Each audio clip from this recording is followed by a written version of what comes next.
Ein grund fyrir hví eg havi tutt King James Bibelina til førist finst her i Daniel 3:25. He answered and said, Lo, I see 4 men loose, walking in the midst of the fire, and they have no hurt. And the form of the 4th is like the Son of God. The Son of God. Son stendur fyrir stórun, den bunden hatt i eintal. The Son of God. Jeg leser jo Viktors av Bibel. Han tog aftur til året og sier, men det er ikke 4 menn genga leiser inn i eldenon, og at høymen sast ikke møyn, og hin 4 ser ut som godasåner. Nei, Jesus er ikke godasåner, han er såner Guds, og det skal han være, og i Bibelen som jeg leser jo. Anker sier, ja, men dette var en babylonier som sier at her. Det kan godt være. Han sier at det her av babyloniskon, men Daniel skriver av hebraiskon, niur, og han skriver inspirerer av Heilige Andan. Heilige Anden sier ikke at Jesus er en godasåner. Nei, Heilige Anden vittnar om Jesus, og han kallar han fyrir Son Guds. Og det skal jeg hava i mine Bibel av førskap.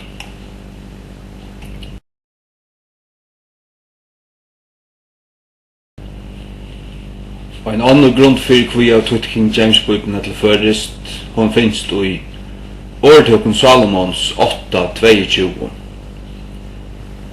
Kapitel 8 til Salomon, han handlar om visdomen, og i 4:17 Korint, kapitel 8, vers 30, her stendur at Jesus er visdomeren. Og siden jeg har vært 15 år, jeg gikk jo i misjonshuset og Glivron til bibeltøymer, så har det vært sagt mer at kapitel 8, han handlar om Jesus, alle som han er. Det har vi også hørt av enskon, prætkomannen og bibellæreren, at kapitel 8 av Salomon, han handlar om Jesus. Her stendur her i vers 22 i King James, The Lord possessed me in the beginning of his way, before his works of old. Altså Herren åtte meg, og i byrjanen av vei søgnon, undan verskon søgnon i forhånd. Viktor han sier så, me skapte Herren som fyrsta verksut i forhånd. Dahl sier det samme. Hatt er en falslæra til en grunnleggjande læra at Jesus er god, han er utan byrjan, og tar han kom inn i veraldina, Giten av Heilige Andan og boren i Høyma Marium og så kom han ur evnløyganen, og han var god som kom i kjøtet, 4 Timotheus 3:16 King James. Jesus hever onka byrjan og onkan enda, han er annar personer i treøynhøytene. Lærer man til at Jesus er skaptur, så hever man en falska bibel. Og her sier King James altså at Herren åtte med i byrjanen av veisøgnen. Den gamla danska som hever fra 1632, hun sier Herren eiede meg i sin veis begynnelse. Luther fra 1545, han har vi her. De heilige skrift. Hon sier, der Herr hatte mich gehabt. Herren heime. Herren skapte meg falslæra. Og det skøyte jeg ikke om i min bibel. Jamika 5:8 stendur 8 kjent profeti om Jesus. Det lever således i King James. But thou, Bethlehem Ephratah, though thou be little among the thousands of Judah, yet out of thee shall he come forth unto me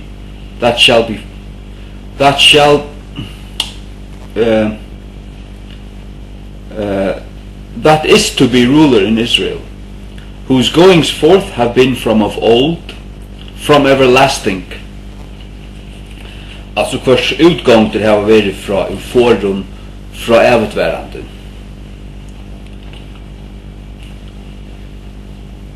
Victor han skriver såleis her: Opprunni hansara ur forhånd, fra forstøyar døvun. Han skriver opprunni. Han sier altså at Jesus hever en opprunna, men han altså i forhånd. Fra forstøyar døvun. Hva merker det? Det merker rettelig lengst igjen. Det ikke det som King James sier. Han sier, eller at han Bibelen sier, whose goings forth have been from of old, from everlasting. Altså King James lærer altså til at Jesus ur fra evnløygan av, og til sannhøyt. Og i byrjan var året var tjagoti, året var god. Og vers 14, og året var gjørst kjøtt, og dvaltist okkara mittlum. Jesus god, han avgjør god, andre personer i øynehøytene, han har alltid vært til. Han hever ongan oppruna, men han tjekk ut i forhånd. Fra evnløkans døven, eller fra evigværende. Han hever ongan oppruna, at det passar ikke. Og Jesaja 28, så her stendt såles nær i King James. And it shall come to pass in that day, that his burden shall be taken away from off thy shoulder, and his yoke from off thy neck. And the yoke shall be destroyed because of the anointing. Altså året skal være øyelagt, årsaket av salvingene. Victor han skriver, ja, året skal bresta fyrir fite. Fyrir fite, det ikke det samme som salvelse. Nei, Jesus sier i Lukas kapitel 4, vers 18, at andi Herrens Guds i mer, han salva meg, til a prætika fengun fralse, til det at Guds rujtje, Guds kraft gonger fram bæg vi til at Guds år vil prætika, og så arbeider høyla i anden vi prætikanen av åren.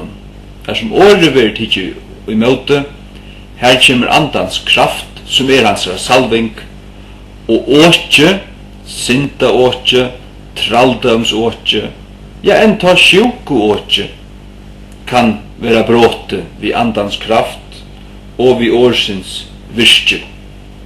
Året virkar nemlig bægi i andanon, inn av salene, og òsni inn av likamen.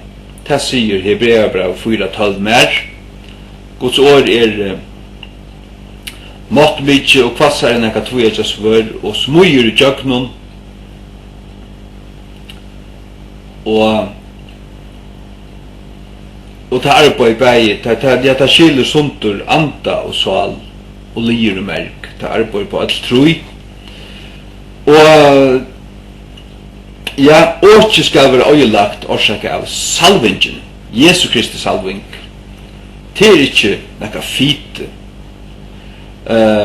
Han som leser at av førskon, han heldig til at ta blin føytur, og sterskur i meg sjálvun, ta skal brauta åtje. Nei, det kjøtligt. Året salving, det andaligt. Andaligt. Ta lyt man av Jesu Kristi salving til a gjera verskje. Og det akkurat her retta.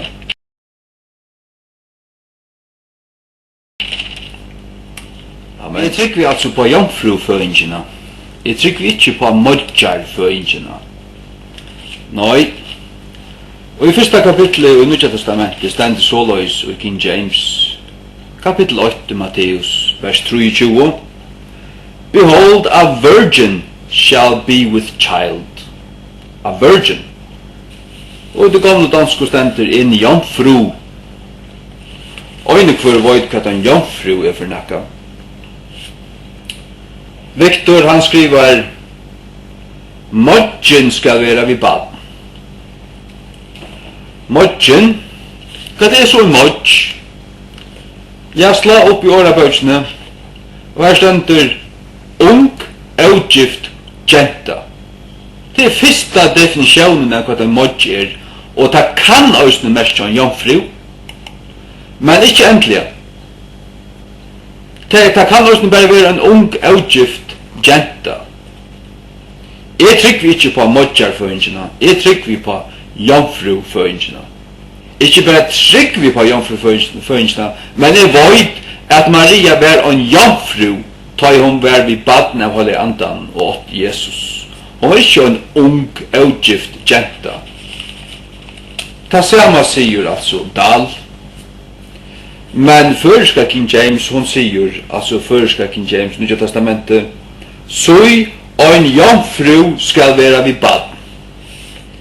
Jeg trykker vi av jomfruføringene, og det skal standa i munare bibel.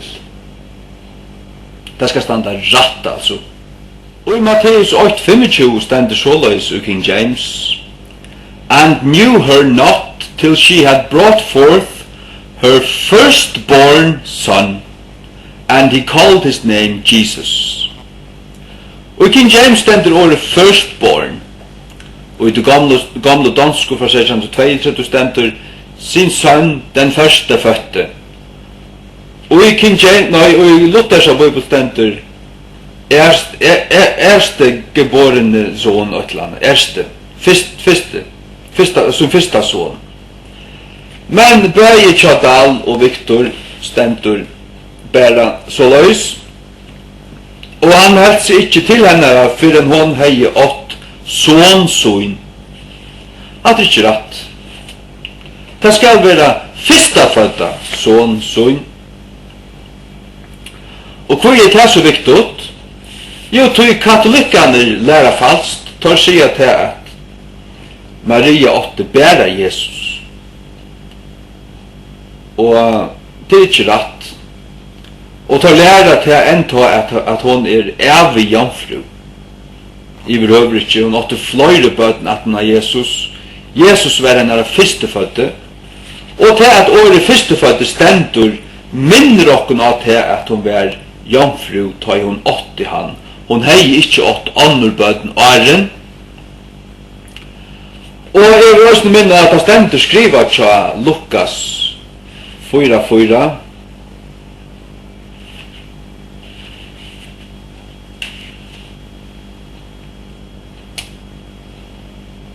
Jesus sværa i honom sigande, det stendur skriva, at mævur skal ikke liva av brei i øyna, men av kvarjon åre Guds. Hever man øyna bibel, så skal man heva öll årene tja gode. Hever man ikke det, så hever man øyna perversjon, og jeg vil ikke ha en perversjon av Guds åre, jeg skal heva öll årene tja gode.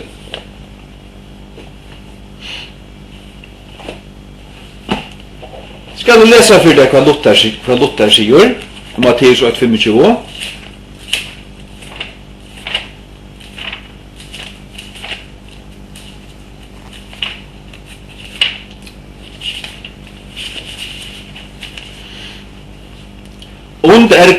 Und erkannte sie nicht, bis sie ihren ersten Sohn gebar.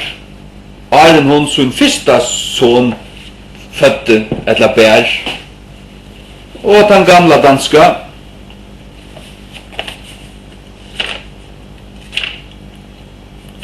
Og han kjente henne ikke, inntil hun hadde født sin sønn, den første fødte. Bibelen Tjadal og Viktor er katolskar falsklærande perversjoner av Guds åre, og det skøyde er ikke om. Og i Matteus 5, 22 stendur således skriva I King James. But I say unto you, that whosoever is angry with his brother without a cause shall be in danger of the judgment. And whosoever shall say to his brother, Raka, shall be in danger of the council. But whosoever shall say, thou fool, shall be in danger of hellfire. Ja. Her stendur altså, hver som helst, og vrøye vi brøver sånn utan grunn, skal være og I vanda fire. Og I vanda fire. Her stendur tver eller trutja fyrir I vanda fire. Nå hitje og I dalsa tøyink. Her stendur så løys. Men jeg sier til kun at hver og vrøyer enn av brøver sånn skal være sekur for dømen. Så bare du har vrøyer øyna fyr. Så du sekur. Så Jesus sekur. Han var vrøyer. Han hukte på at vi vrøye tar han skulle grå en mann vi og når I haltar I hånd. Så stendt han hukte at vi vrøye. Og andre skal sige mer tar Jesus rutta I tempelet I Johannes 2 at han ikke var vrøyer. Han gjør det seg om køyren og han puska I der og koppa I bårene og ræk der ut og sier gjer ikke hos fægersmunds til et hus av handelsskapet. Jesus blei vrøyer. Men det var vi en rettvisare grunnt og han var ikke sikker til han var sinta fruer. Han gjør det til av kærløyga til Guds vi vannlete Guds sætjer. Og jeg stendur bare sånn sikker for dømen det sier Victor forresten øystene. Men Victor hever årene utan grunn vi. Men han sier øystene skal bare være sikker. Ja, eller skal være sikker, skriver han. Og hver sier vi brauer sin raka til armenje skal være sikker for røyene. Og hver sier morre til dare skal være sikker til helvetselt. Så var sikna. Nei, hatt leva såleis og I Guds åre, føresko King James, men jeg sier til kun at hver som helst og vrøye vi brauer sin utan grunn skal være og vanta fire dømenen. Og hver som helst og sier vi brauer sin, nei, hver som helst og skal sier vi brauer sin raka skal være og vanta fire røyenen. Men hver som helst og skal sier tun dare skal være og vanta fire hel elde. Tar man fast vid Guds år så det årene tja gode og hvert et einasta 8 år hever lykanekvan tøytning og det skulle øll tøyast. Annars hever man en perversjon av Guds åre og det skal ikke. Matteus 8:29 stendur I King James. And behold, they cried out, saying, What have we to do with thee, Jesus, thou Son of God? Jesus, thou Son of God. Victor, han sier, Matteus 8:20, Ta røptu, hva har vi til å gjøre vi til soner Guds? Hva ble Jesus av? Hvor vil han ikke si Jesus til soner Guds? Det understryker at det Jesus som soner Guds. Ikke bare til at tannmæveren som stod her var soner Guds, men det Jesus som soner Guds. Nå leser jeg det gamle dansko fra 1632, og se, de råpte og sagte, Jesus, du Guds sønn, hva har vi med deg at gjøre? Jesus, til soner Guds, og spyr bort hva føreska King James man sier. Og sier sjåvande, og så tar jaila vi ut siande, hva har vi da gjøre vi til Jesus, til soner Guds? Hvert år Guds hever tøytning. Hvert år.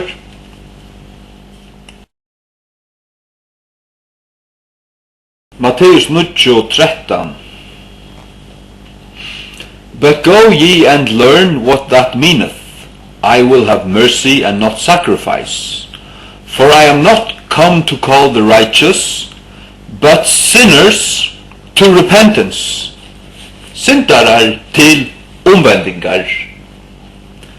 Viktor Danielsen sier så, Matteus 9:13, og færre tid av sted og lære hva jeg vil hava miskunn og ikke offer.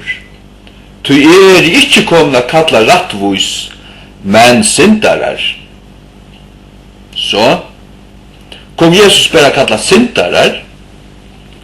Altså vil Jesus bare hava når ikke var syndarna fylgja seg, og bare blå vi å være syndarar? Nei. Skal du fylgja Jesus, så skal du vende om.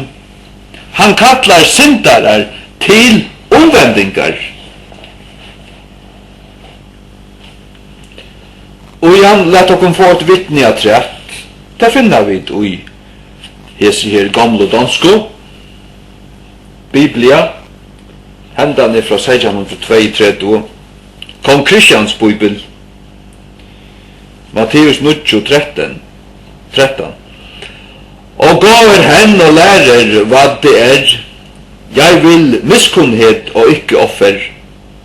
Til jeg ikke kommet at kalle rettferdige, men syndere til omvendelse. Det er ikke ønsker å fylgja Jesus som en syndere. Nei, Jesus kallar til omvendingar. Og du ikke bliven frelstur, endurfødder, og lever ui andanen som et andaligt menneske. Ja, du stadigvæk en syndere, så nytter han ikke å fylgja, å si at du fylgja Jesus, du fylgja hon slett ikke.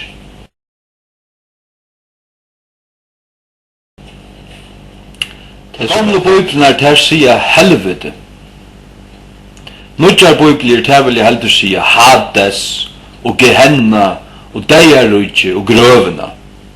Det vil jeg mye alt, men du må ikke støyta folk. Det er ikke maten til å vinne avskan og vinne der viner og komme fram etter her ver.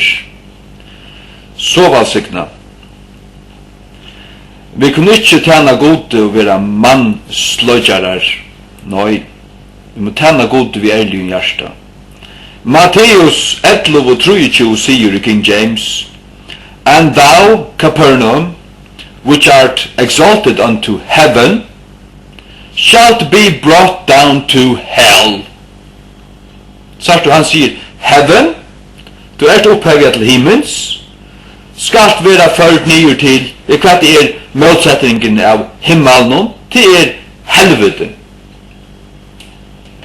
Det heldur Viktor Danielsen åpenbart ikke. Han sier, og to Kapernaum, og opp erst littur til himmels, og i deirujtje skal du støytas nyer. Sovalsikna, deirujtje, hva er det for nekka? Deirujtje, det er ikke helvete. Deirujtje, hva er det? Jeg vet ikke hva det er. Det er ikke en bibelsk lærer i vrøvrikje. Den gamla danska, hon sier så løys, sjølvande, og du, Kapernaum, som opphøyet inn til himmelen, du skal nedstøtes inn til helvete. Helvete. Og ikke til å si, men førska King James, hon sier så løys, og du, Kapernaum, som hevje opp til himmels, skalt vera ført nyer til helvetes. Ja, jeg nemlig ikke en mannsløgjande lort ende. Jeg en som vil toknast gode. Jeg skal ikke ha Jesus i egene ta i ferie henne. Og jeg har tøtt årene, jeg har tøtt deg ratt. A virgin en jomfru, ikke en modj. Hell til helvete, ikke deg rujje. At det kan du behalda og skøyna der vi. Matteus 13:31. Jesus saith unto them, Have ye understood all these things? They say unto him, Yea, Lord. Ja, Herre. Den gamla danska, hon sier i Matteus 13:31. Jesus sier til dem, forstod de i dette alt sammen, de sier til ham, ja, Herre.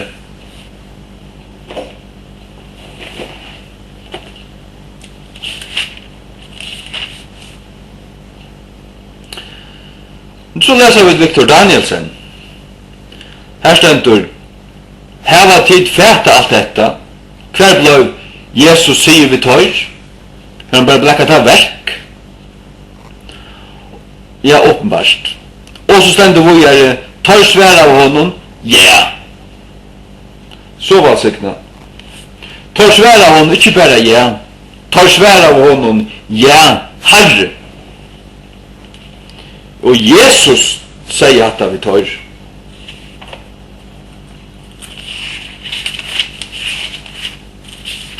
Det nemlig tver bibler. Guds bibel varvøyd i Antiochia, ført opp til Byzantium, ført over til Europa, ta i Konstantinopel, fell i 1300. Nei, i 1433. Satans bibel pervertera og gømt nere i Alexandria og båren opp til Vatikanen og sprøyt av talsmannen Satans vestkott og horst og møtidgen i endatøyene til lunkne sovande kyrkjene til laodikianske kyrkjene. Nå leser jeg altså Luther, men han har tørt alt årene så gode. Jeg leser her, og det har her med jeg leser. Und Jesus sprach zu ihnen, han er jo til vi, habt ihr das alles verstanden? Sie sprachen, ja, Herr. Ja, Herre. Jeg skal hava all årene så gode vi. Jeg finner meg ikke ui noen øren. Tøy stendur såleis i King James, føresko King James. Jesus sier vi tøyr, heva tid skilt alla hesa luter. Tøy sier vi han, ja, Herre. Jesus mun Herre. Og i Matteus 13 sier Jesus, er stendt skriva, ja. When Jesus came into the coasts of Caesarea Philippi, he asked his disciples, saying, whom do men say that I, the Son of Man, am? Hvan sier men at menneskesoneren Hatt en særlig hattur at tåse på. Legg merke til at Jesus tåsar menneskesonen.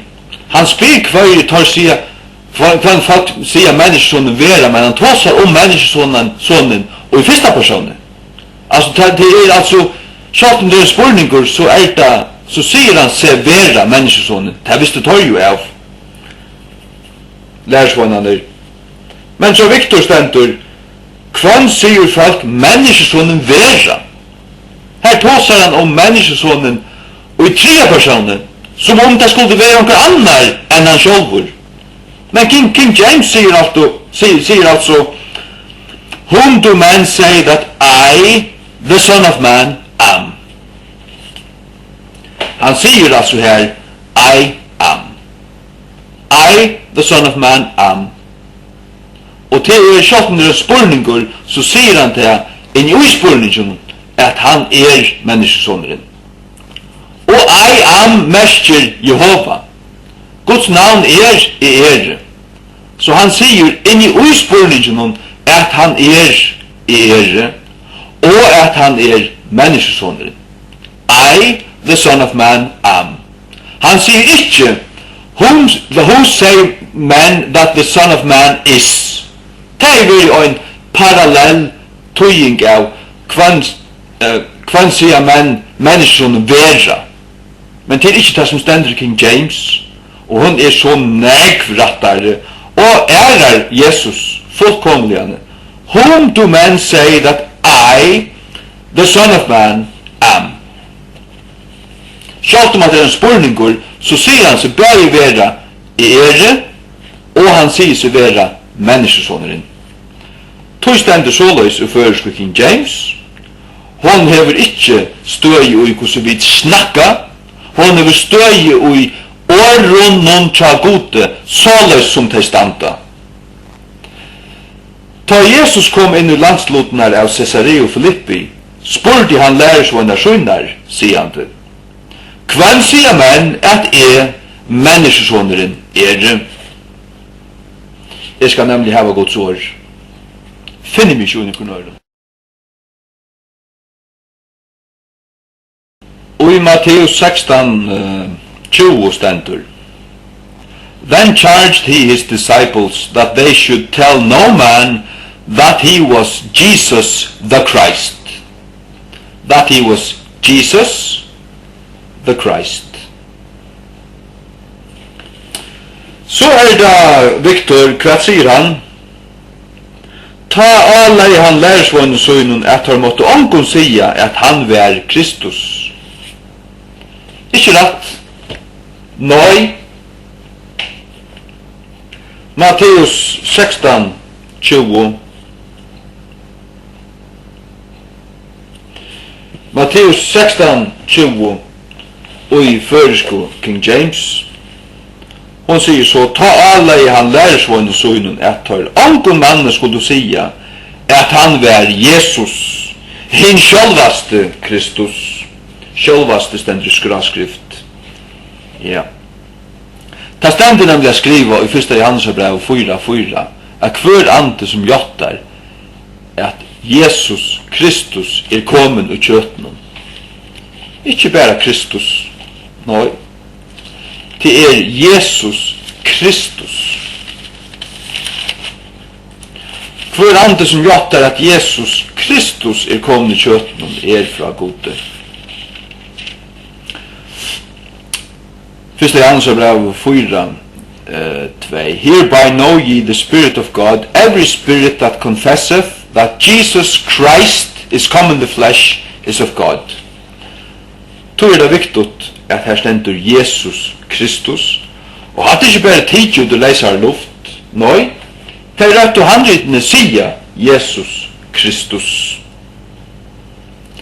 Og det skal standa i min føreske bibel. Annars vil jeg slett ikke lese nekla føreska bibel.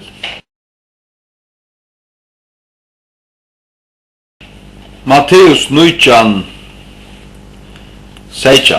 Matteus 19, 16. And he said unto him, Why callest thou me good? There is none good but one, that is God.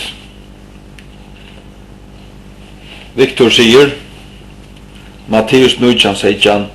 Han sier vi han, hvor spyrst du meg om mitt gaua? Best øyn som gauer Punktum. Hver blei god av? God vekk.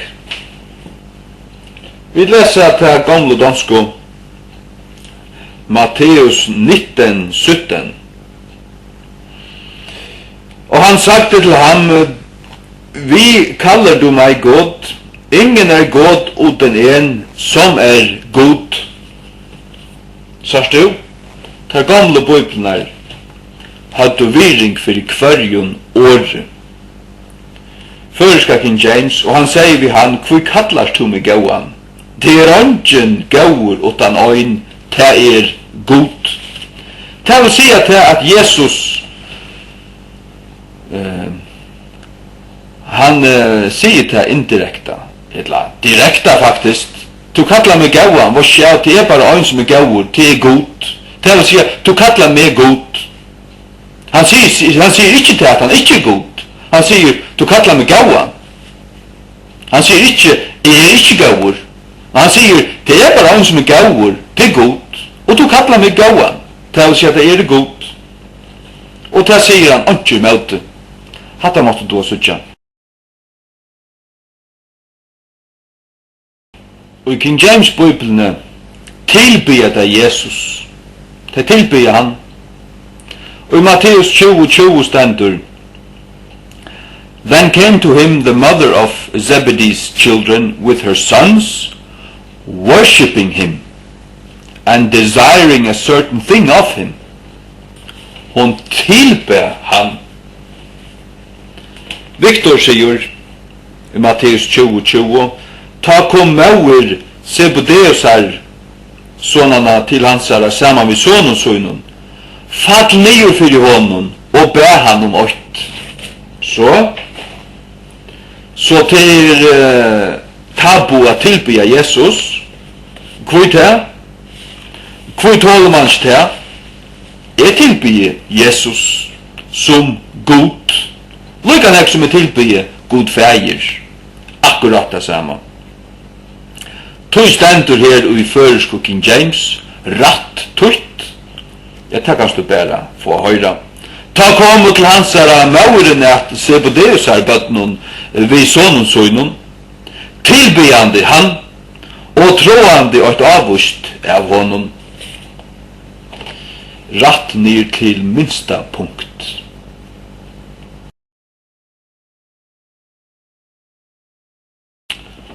Matteus 22:32. I am the God of Abraham and the God of Isaac and the God of Jacob. God is not the God of the dead, but of the living. God is not the God of the dead. Victor Danielsen, Matteus 22:32. God Abrahams, God Isaks og God Jakobs. Han ikke god hinna deiju, men hinna livande. Her stendur han, og det sier da forresten òsne. Dette kan så ikke det komme dansko, Matteus 22:32. Jeg Abrahams god, og Isaks god, og Jakobs god. Men god ikke de dødes god, men de levendes. Her stendur god tverrferir. God ikke de dødes god, men de levendes. Til det at det gamle bøyblen der sier Jesus, der sier god, og så heldur man til å nødgjøre tog, man kan bare brøyde det til han. Ja, men altså, nei, ikke brøyde nækka som helst. Brøyde man nækka som helst, så man unga viren for Guds ord, så kan man bare halda sånne skittne fingrar lengt vekk. Matteus 22:32 i føresku King James. God Abrahams og god Isaks og god Jakobs. God ikke god tåra deiju, men tåra livande. Men jeg sier ikke til at Dahl og Victor at det tar som har tutt feil. Tar sikkert tutt rett, men tar var tutt for kjersta teksten. For kjersta teksten. Alexandriska Vesepapurs Satans teksten som perverterer av Clement, Philo og Origen og fyrstu og alt, båren upp i Vatikanen og sprøtter av tvøymund frafallen og godleisen lortendun Vestkott og Horst. Og jeg skal ikke det. Ikke inn i eia.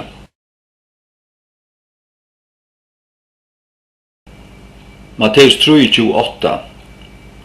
But be not ye called Rabbi, for one is your master, even Christ, and ye are all brethren.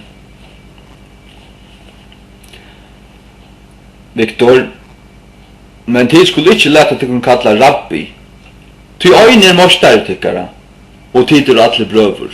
Her stender ikke kvører mostar jokkara, stender bare øyne mostar jokkara. Hvor blekkar han Kristus vekk? Tog han vi tøyt for kjersta teksten. Han har tøyt Satans av Bibel. Gamla danska.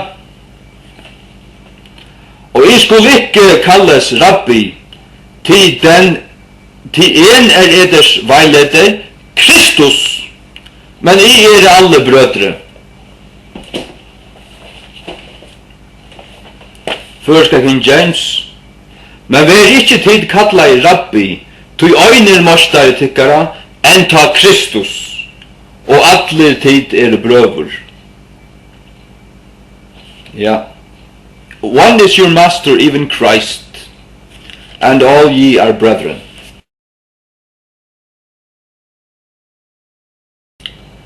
Matteus 4:26. For nation shall rise against nation, and kingdom against kingdom, and there shall be famines, and pestilences, and earthquakes in diverse places. Victor, Matteus 4:26. Og tjau skal røysast mot tjau, og rujtje mot rujtje, og hunkur, og jarsjolte skal være via hver. Hva blir det 3 av?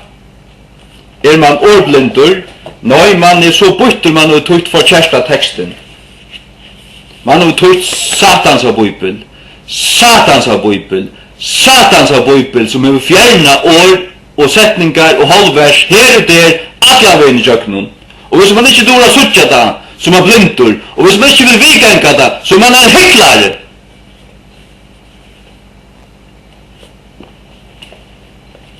Gamla danska. Til folk skal reise seg imot folk, og rike imot rike, og der skal være hungersnød, og pestilense, og jordskjelv her og der. Førska King James, to tjau skal ryse mot tjau, og kongadømme mot kongadømme, og det skulle være hungersneier, og drepsøtter, og jarsjåttar, av ensum støvun. Jeg skal ha Guds ord. Jeg vet ikke vidt her, men jeg røy til til det samme.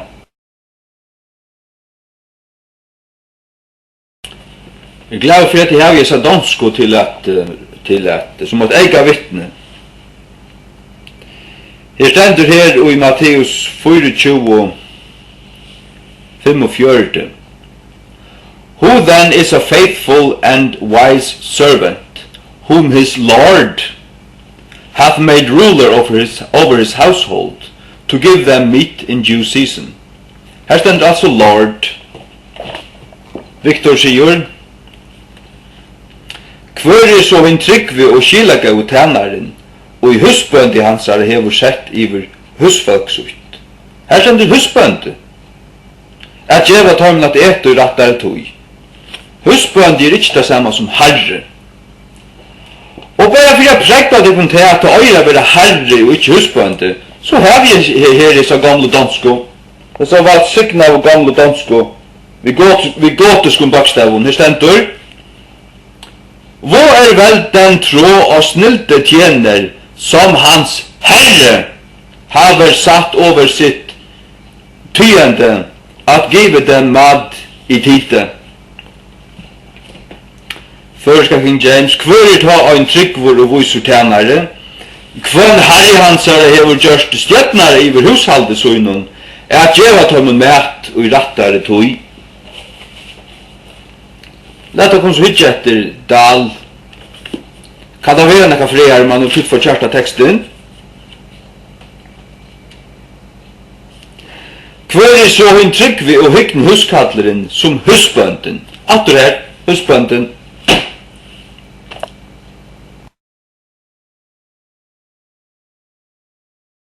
Matteus 25:13. Watch therefore, for ye know neither the day nor the hour wherein the Son of Man cometh. Matteus 25:13 sa Victor, vætje tøy, tid vita jo hverskje dagen eller tøyman. Helften av versen manglar. Gamla danska, Matteus 25:13, vaker derfor, tid I vite hverken dag eller time, på hvilken menneskens sønn kommer. Førska King James, vætje tessvegna, tog tid vita hverskje dagen eller tøyman, og I hverjon menneskesåneren kjemur. Jeg skal lava öll år Guds. Hinum kan Satan skøyna seg vi ned I svartasta, høytasta helvete og I allar aver. Takk han sier der.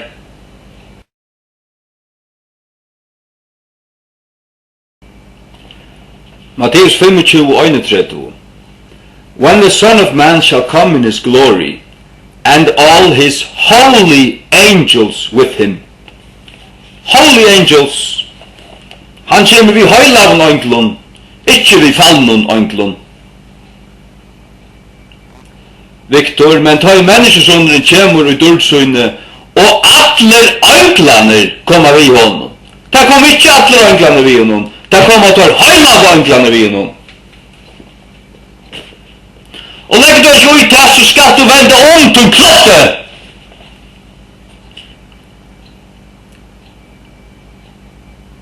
Den gamla danska, og når menneskens sønn kommer i sin herlighet, og alle hellige engle,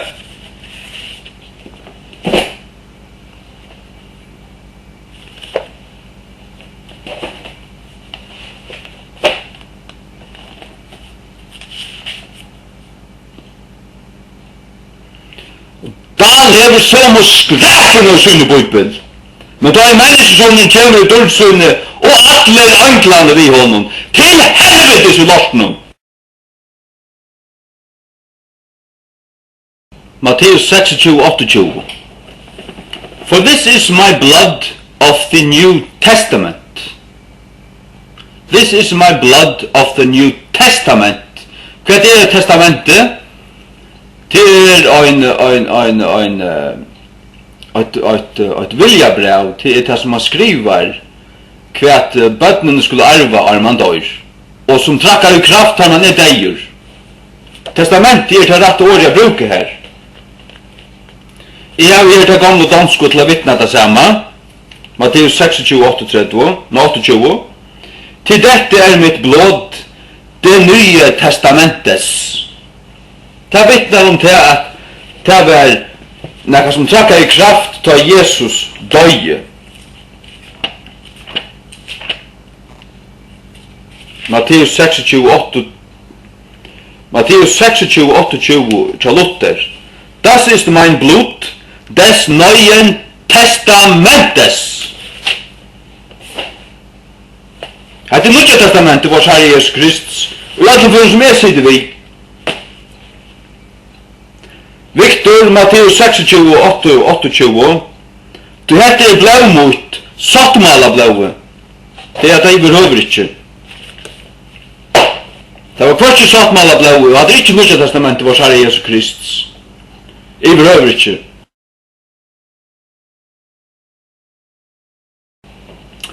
Matteus 28:9.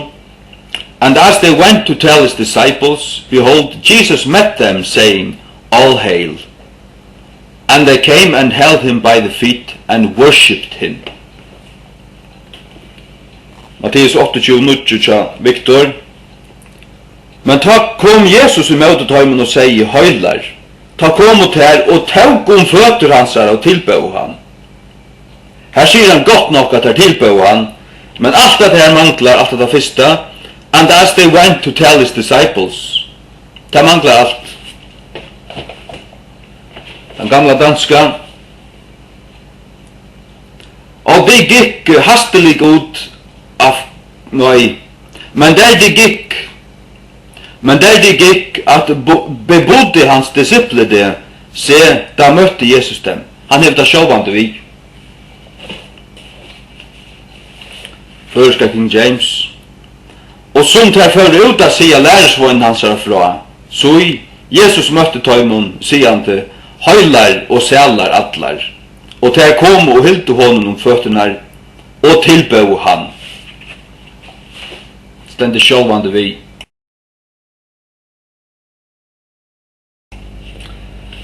Det er så sannelig at tøtninga mykje at det var ødl årene i sin bøybel. God sier til at vi skulle ikke teka fra. Det sier han og søster blæs og jo. Og ikke legge træt. Det skal være akkurat det som det er. Kvørstje møyr edla minne. I Marskos 8:14 stender, Now after that John was put in prison, Jesus came into Galilee, preaching the gospel of the kingdom of God. The gospel of the kingdom of God.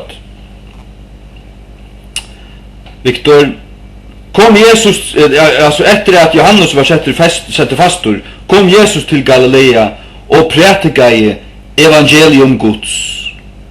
Hva ble kongadømi av? Det manglar. Den gamla danska, men etter at Johannes var kastet i fengsel, kom Jesus i Galilea og predikede Guds rikes evangelium. Guds rikes evangelium. Det var sånn den som skilte de gamle. Luther und predikede das Evangelium vom Reich Gottes. Hvert år stender vi, og det skal det være. Før King James, nu etter at Johannes var setter i fangsel, kom Jesus inn i Galileo, predikande gledebåskap, kongadømmes Guds.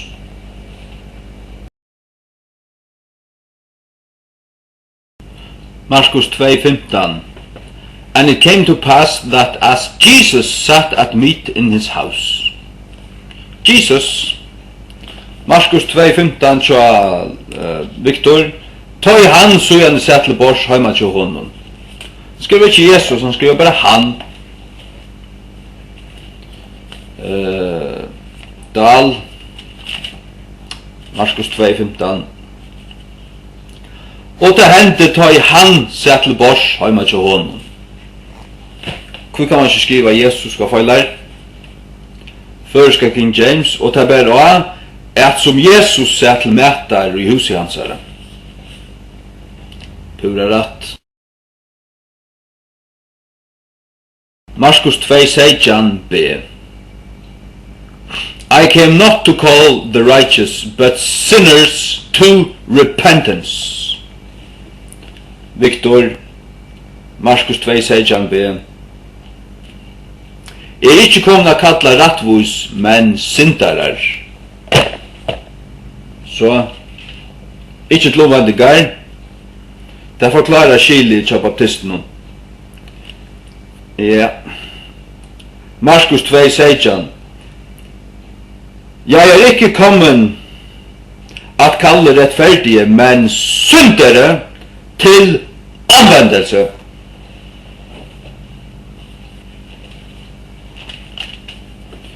Kan si dalstakkalen, ikke kommet å kalle rattvus, men syndarar. Det forklarer støvende fra kakirkene, og fotla av syndaren.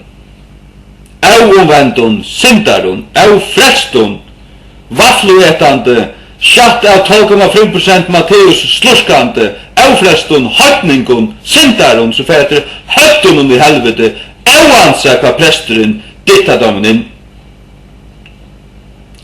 Det ikke personlig frelst, så det ikke personlig frelst. Først King James, Markus 2:16. Jeg kommer ikke å kalle henne rattviso, men syndarar til omvendingar. Markus 3:15. And to have power to heal sicknesses and to cast out devils. Heal sicknesses and to cast out devils. Markus 3:15 tja Viktor. At her skulle hava valgt at kasta ut et andar. Bæra til ja. Jeg har også valgt til å grova sjuk. Det finnes fra Jesus. Ikke som jeg vil. Du har også finnes det hvis du er frelstor. Hvis du er avnått det, så er du det slett ikke. Gamla danska, Markus 3:15. Og at hava makt til at helbrede sykdomme, og til at utdrive djevle. Utdrive djevle. Markus 3:15 fører King James. Og at hava makt at grøa sykdommer, og at kaste ut djevlar.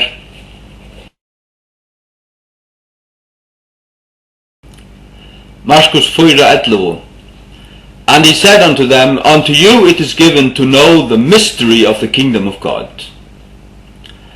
Fyrir helten altså av versen. Viktor, Markus 4:11. Ta sier han, tikkun løndarmal Guds rujtis give. King James sier, unto you it is given to know the mystery of the kingdom of God. At kjenna et la vita. Hva sier gamla danska? Og han sagde til dem, eder det givet at vite Guds rikes hemmelighet.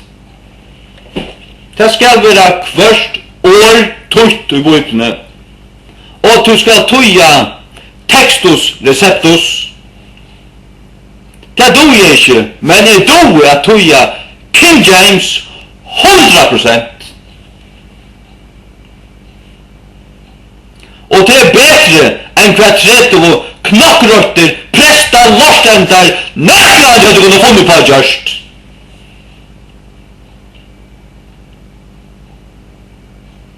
Da er gifte vi staten, gifte vi gode, bare gode. Markus 4:11. Og han sier vi tar, tikkun det givet at kjæra løndardom, kongadømmes, Guds.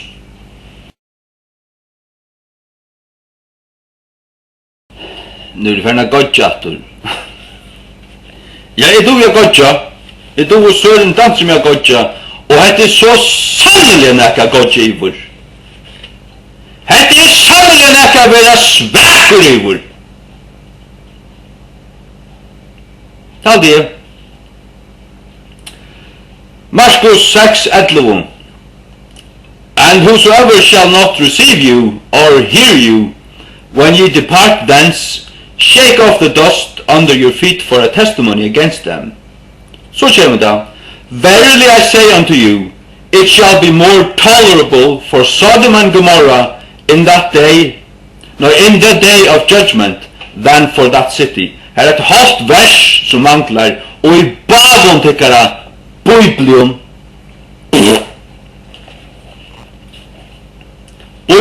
ekvilja latt kalla. Jeg vil ha lett ferdig om det året om man kallar det bøyblier. Satans vesepapur heldur. Markus, det var satans bøyblier! Det var det avgjørende alt. Nå det finnes det ordentlig og det lett ikke pekker ut da.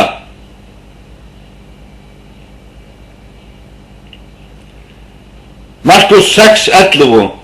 Og her som de ikke vilja takke imot tikkun, og ikke lust etter tikkun, herane skulle færa bostur og riste av dusti undan føtten tikkara til vittnesbord imot tøymon.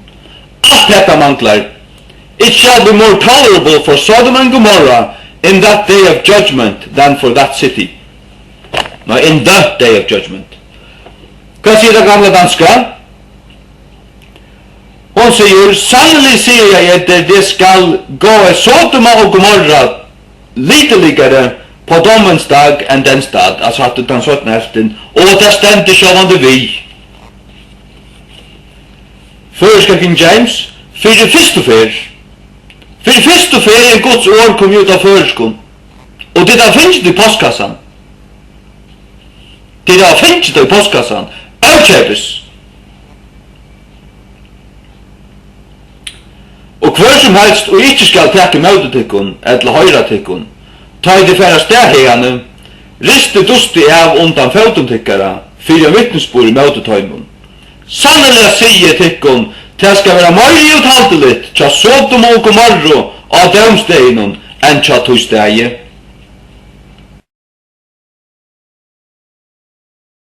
Markus 6:31.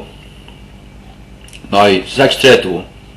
Det endar vi å se sånn her, both what they had done and what they had taught. What they had taught. Hinna på førsko bøkene sier, hva tar hadde gjørst, og ødlun, og tar hadde last. Tar du leser det året, hva tar hadde last, da tar hadde vi ut i pratika. Og da kom at du forteller Jesus hva tar hadde gjørst, og hva tar hadde last. Du varst ikke om det var tøy som hadde last nekka, eller om det hadde last andre nekka. Du hadde året, føreske året, at læra. Du varst ikke om det er 1000 lærer, eller at du lærer andre. Til sånn det stendur, og hva det hadde last andre. Tog har vi skriva såleis i føreske King James, begge hva det hadde gjørst, og hva tøy hadde fralast. Så angenive, og det skal det nemlig ikke være.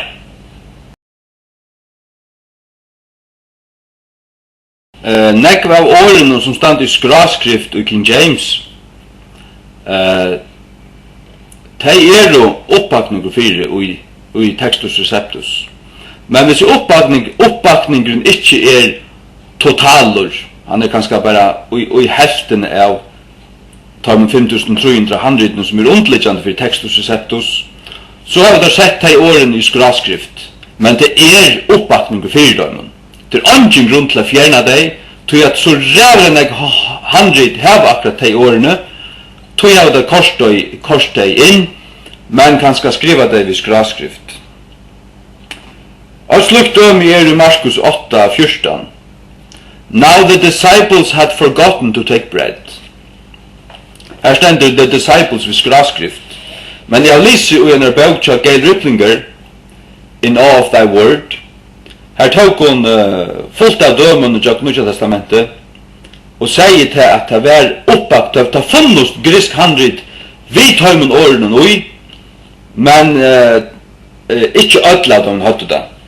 Tog hadde det kors til årene inn, men hadde valgt å kåre det i skraskrift, for jeg viser til at ikke ødel handriten i hava det. Markus 8:14 tja Viktor, her stender bare, nu hadde tøyr glemt at jeg brev i. Altså tøyr stender her, da. Men først King James her stender, nu lærersvannen hadde glemt at jeg brev. Og lærersvannen stender sånn i skraskrift, tog at det stender i skraskrift og i King James. Og jeg har vært i tjøkken alle bøyblene, vi finner noen, linjo atna linjo, og stekka vi kvørste år, og jeg ser større King James bøyblene sammen, og just de årene til King James, nei, til skraskrift og i hatt her, og i munnar bøyblene. Now the disciples, du sagst det her, årene standa her i større skrift, her bæra bibelteksteren, ongar fotnoter, kvørst under versen, etla niast, det bæra teksteren, og han stender større, og det Cambridge standard teksteren, skal vi vise at det Cambridge stempel her på.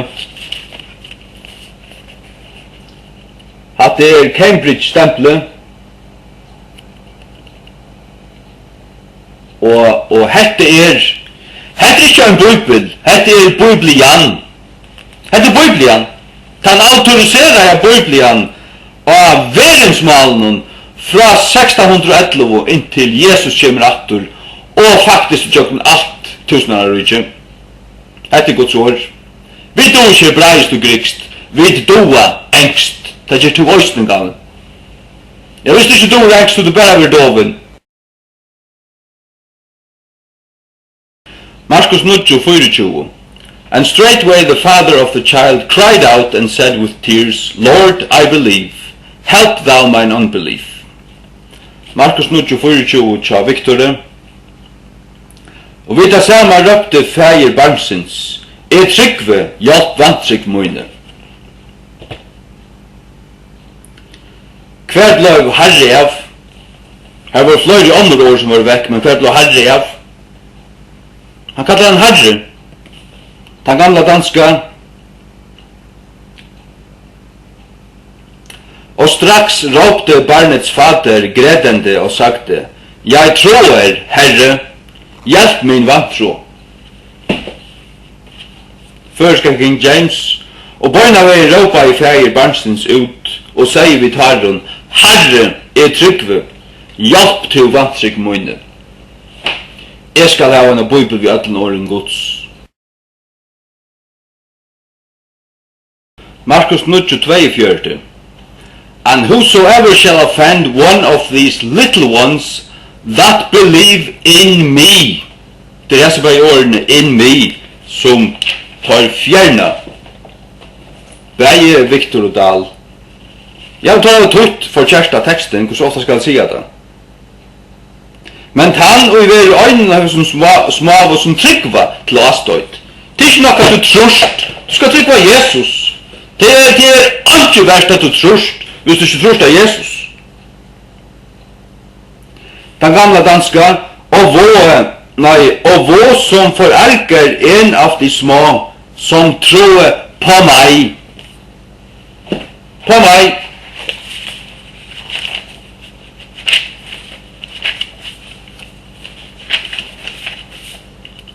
Førska King James.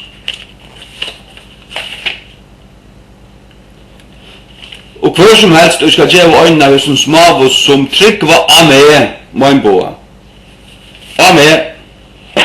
Det er atlantutning til at du trorst av Jesus. Jeg er tryggvande. Jeg har min egen trygg. Hva er det verst? Det er ikke verst. Jeg tryggva Buddha, Allah, Hare Krishna, Bahai Ullah, Kapavan var det, Jomfru Mario. Det er litt ikke. Det skal være av Jesus, eller først du etter høttun og i høytaste helvete. Og forresten så nytter det heller ikke den øyneste pinn at du trorst på kyrkjena, eller badnadåpen, eller astarborre, eller du er konfirmasjon, eller du er prest, eller næka som helst. Hvis du ikke trorst personlig av Jesus, så er det ikke verst. Du må kjenne Jesus, øye han, være fredstur, annars er du ikke fredstur. Nei, du er ikke fredstur, jøgnen, badnadåpen og konfirmasjonene, det er du ikke. Nei, det er du ikke. Jeg ble ikke fredstur, for jeg ble fredstur. Det var en evangelisk møte her som jeg ble kattlet over og tatt om ut i Jesus, personlig han. Jatta i han i min munne og tro i han i min hjärta, så som det stendig skriver i Ramabraun 20. At om du trust vi hjertet tøynen og jattar vi munne til Herre Jesus, så skal det være fredstur. Det er så som man blir fredstur. Anken blir fredstur på nærkant annan måte. Markus 9:45. And if thy foot offend thee, cut it off. It is better for thee to enter halt into life than having 2 feet to be cast into hell, into the fire that never shall be quenched. Into hell, into the fire that never shall be quenched. Her standa 2 ting. Nu leser vi Viktor. Om fauturtun frostar til så har kan av. Det er betre at genga lämen inn til løyve enn at hava boar føtunar og vera kastaver i helvete. Han sier ikke at det er into the fire that never shall be quenched.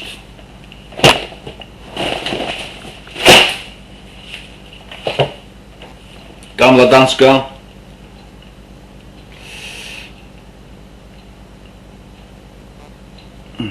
Og dersom din fot forarger deg, hugg den af. Det er deg bedre at gå halt inn i livet enn at have 2 føtter og blive kastet i helvete. I den uslukkelige ild. Begge tingene stande her. Føreska King James, hvis du ikke har hørt det, så hører du det nå. Kanskje hører du Guds ord for første fyr. Om føddertøyen djevet her møgnboa, skjer han av. Det er bedre ikke at her er genga halter inn til lufs, enn her han det 2 føtter å være kastaver inn i helvete. Inn i elden, som aldri skal være slakter.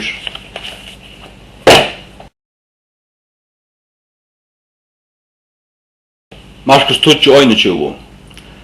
Then Jesus, beholding him, loved him, and said unto him, One thing thou lackest, go thy way, sell whatsoever thou hast, and give to the poor, and thou shalt have treasure in heaven.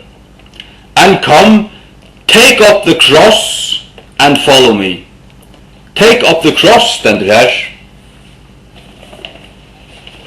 Og Jan, hva sier Viktor? Jeg har svennet ledges inn til morgen til Viktor, til tog på han. Han skal ikke slippe så. Markus 21, han er lite friere enn dal, til halvtid du har suttet nå. Ta hukte Jesus på han, fikk kærløyga til hans her og sier vi han, «Ått fattast her, færast her, sel alt ut i øyer, og gjev hinnom fathøkket her. Så skal du ha skatt i himmelen. Kom så og fylg mer.» Her står altså i King James, «Come, take up the cross and follow me.» Her er det bare kom så og fylg mer. Ikke takk opp krossen. Jo, du skal takk opp krossen. Tung kross, altså ta krossen som er en mynd på hva det kostar til å fylgja Jesus. Det kostar å fylgja Jesus. Det er det som man ikke tåler langer i det. Den gamla danska. Så skal du ha et liggende fe i himmelen. Og kom, tag korset og følg meg. Tag korset Føreska King James, Jesus ta skoande han, elskar han. Og sier vi han, ein lot vantast her, fær løytøyna, sel kvart som helst ut du hevurst, og gjev til en fatteko, og du skal tava dørgrip i himne, og kom, takk opp krossen, og fylg mer. Hette Guds ord. Hette Guds ord. Loksens kom ut av føreskon. Markus 22:2. And Jesus said unto him, Go thy way, thy faith hath made thee whole. And immediately he received his sight, and followed Jesus in the way. Viktor, Jesus sier vi han, færast det, tryggt hun frelst det. Vi det samme fikk han sjøvnen attor, og fylte hånden av løy. Hvor hånden? Ja, men vi det skriver det av stauren.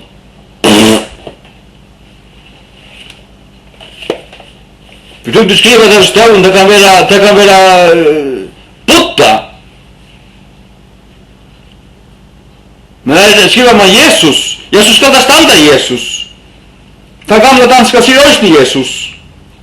Men Jesus sagte til ham, gakk bort, din tro har frelst deg, og straks blev han seende og fulgte Jesum på veien.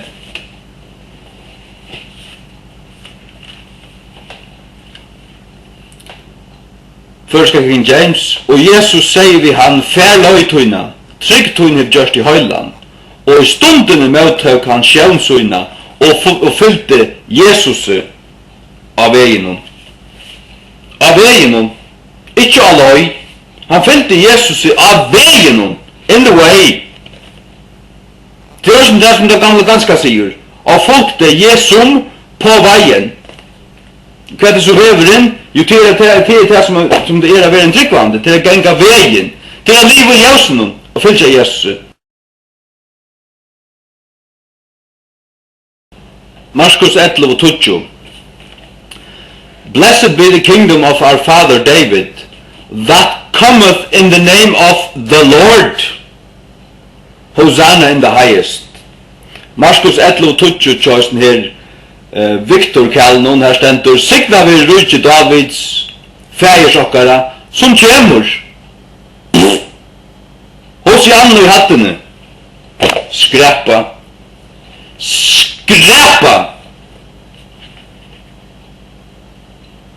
Den gamla danska hon sier, velsignet være vår faders Davids rike, som kommer i Herrens navn. Hosianna i det høyeste.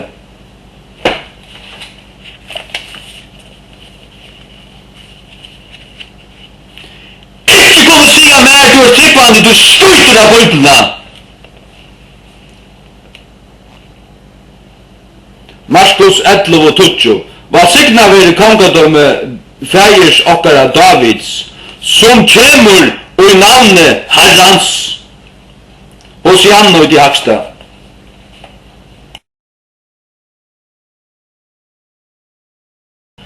Markus 13:14.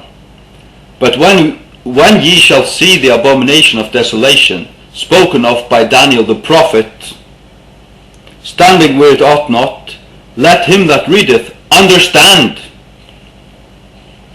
Markus 13:14 sa Viktor. Men ta i ditt suttja virstikt øyengarinn standa hver en ikkje åttja stegi. Ta nu leser til at djevet til gætur. Her tvorføyler. Her stender ikkje tale om av Daniel profeten. Og her stender vi skulle djeva til gætur. Men King James sier vi skulle skilja det. Gamla danska hon sier 13:14. Men når I ser ødeleggelsens vederstyggelighet om hvilken profeten Daniel har talet, sier du? Om hvilken profeten Daniel har talet. Først King James, hun det sjølvand i alt rett, men da det skulle suttja øyengar anstiktene tale om Daniel profete, standande hver en åtti ikkje, ta let han som leser skilja. Skiljer du det? Markus 14, 1-22. But he held his peace, and answered nothing. Again the high priest asked him, and said unto him, Art thou the Christ, the Son of the Blessed? And Jesus said, I am. I am. Vet jag, I am. I am, varsågod. Det är Guds navn. Viktor, men han takti og sværa i åndsje. Høvespresten spurte han oppatur, og sier vi han, Erst du Kristus, soner hins, hallova, ja? Jesus sværa i, det her. Det er ikke lukka godt som å sige bara, Han Kristus, soner hins, hallova, ja, men han røysne god, han Moses skulle sige, hever sendt til. Markus 14, 1-22, King James. Men han har helst tagden søgni og sværa i åndsje. Atter spurte høvespresteren han og sier vi han, Erst du Kristus, soner hins valsikna, ja? Og Jesus sier,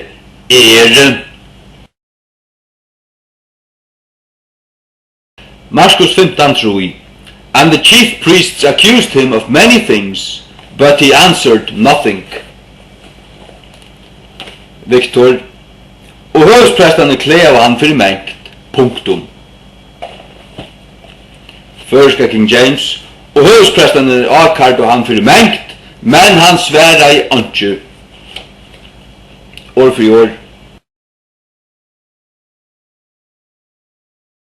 Så er det Markus 16, 9-20.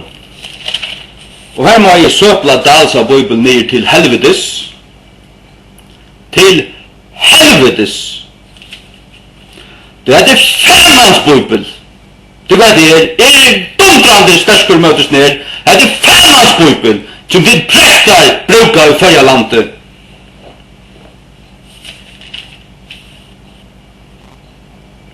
Da sitter klampor om Markus 16, 9-20 og sier, versen 9-20 ikke tom en eldst og handrytten om, slukt håndbok og tvakl. Håndbok og tvakl. Det beste handrytten til å snakke om her til Vatikanus, Alexandrinus og Sinaiticus, og det vanlige handrytten som finnast. Det mest pervertera og løyta handrytten som kommer ur Alexandria. Du skal løyta langt til å finne annans. King James sitter ikke klampur om disse versen her. Han er det standande. Danska Bibelen hever alle disse versen her standande. Ikke klampur om deg, og ikke djevelsens ivasående ord. Man med og god har sagt. Det er det første som djevelen sier, og i etens orsdagsgærde, det er første Evo og Adam, man med og god har sagt. Og det er det som man gjør, da man skriver hese årene i Bibelene. Hese årene stand ikke som en esto.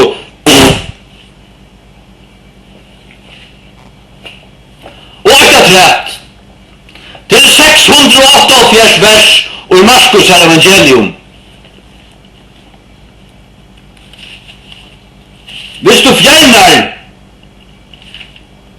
vers 9 til 20, så hever du 636 vers og i Markus evangelium. Og til hva du hever og i Satans Bibel, som paven hever litt i kjattlaren tjassar her, og i hans nær Vatikanus, og til henne som daler tutt.